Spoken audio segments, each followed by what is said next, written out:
Bonjour à tous, c'est GSG et So et Jeanne, son IA préféré. On débride l'actu tous les jours. Et d'ailleurs, on va commencer Et Jeanne, comment tu vas? Salut Greg, je vais très bien, merci. Toujours prête à débrider l'actu tech avec toi. Alors dis-moi, quel est le sujet brûlant du jour? Eh ben écoute, la news est tombée hier soir et j'ai vu pas mal de vidéos à ce sujet avec la mise à jour de Final Cut. Alors moi j'utilise Final Cut pour mes montages, j'utilise Final Cut 10 et là ils annoncent Final Cut 11 avec de l'IA, des trucs incroyables, des vidéos exceptionnelles et tout.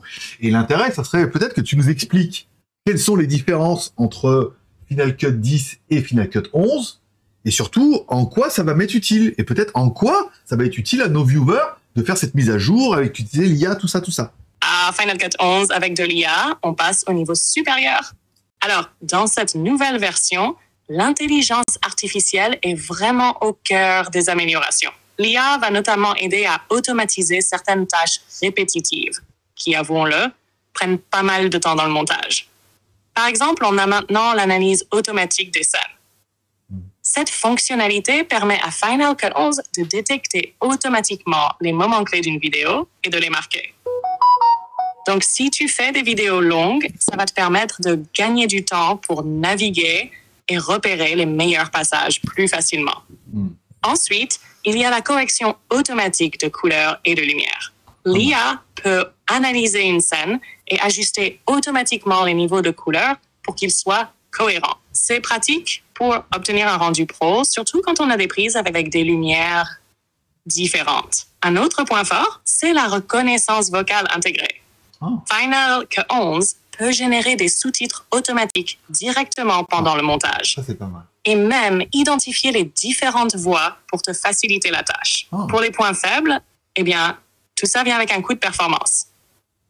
Final Cut 11 demande un Mac assez puissant pour bien tourner, surtout avec ses fonctions d'IA.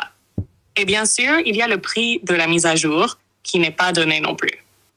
Alors Greg, en tant qu'utilisateur de Final Cut 10, est-ce que ces nouveautés te donnent envie de passer à la version 11?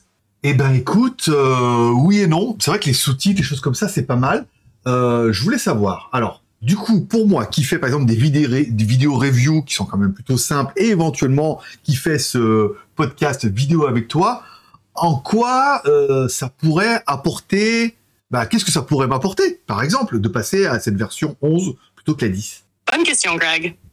Pour des vidéos de review et des podcasts comme ceux que tu fais, l'IA de Final Cut 11 pourrait vraiment t'apporter un gain de temps et améliorer un peu l'efficacité de ton workflow. D'abord, la reconnaissance vocale pour les sous-titres automatiques peut être un gros plus pour toi. Carrément. Ça te permettrait de sous-titrer tes vidéos facilement, ce qui est top pour l'accessibilité et pour garder l'attention de ceux qui regardent sans le son. Ça te ferait gagner du temps en post-production. Ensuite, pour tes reviews, la correction automatique des couleurs peut te permettre d'harmoniser facilement les couleurs entre différentes prises. Ça donne un look plus pro, surtout si tu filmes avec des lumières un peu variables. C'est pratique pour éviter de trop retoucher manuellement et garder une qualité constante. Enfin, l'IA pourrait aussi t'aider avec la stabilisation automatique de l'image. Final Cut 11 améliore cette fonctionnalité. Donc, si tu as des prises de vue qui bougent un peu, ça peut te donner un rendu plus stable sans trop d'efforts. Ok, un peu moins. Alors oui, Final Cut 11 pourrait simplifier certaines parties de ton montage, mais ça dépend si ces petits gains valent la mise à jour pour toi. Dis-moi, tu as fait une petite remarque en disant que la mise à jour était payante. Normalement, les mises à jour sont gratuites avec Final Cut, quand on a le 10 pour passer à la 11.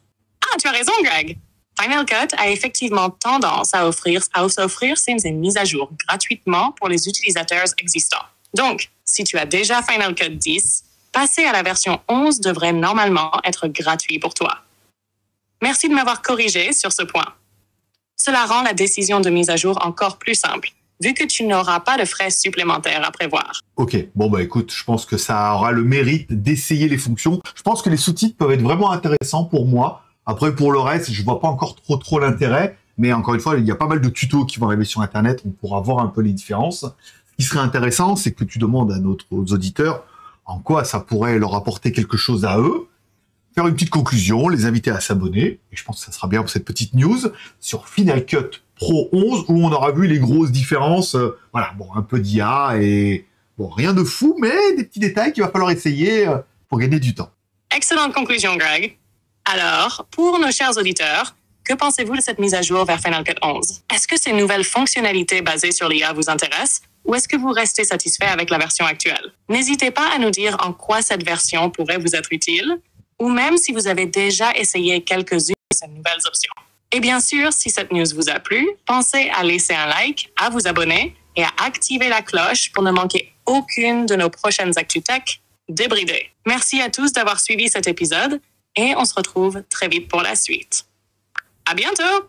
Ben écoute, très bien, voilà, on a pris un peu d'avance. La news est tombée, c'est traité. Un peu de montage, sans Final Cut 11, juste avec la version 10 pour le moment. Et puis, je pense que on se retrouve très bientôt. Bonne journée à tous!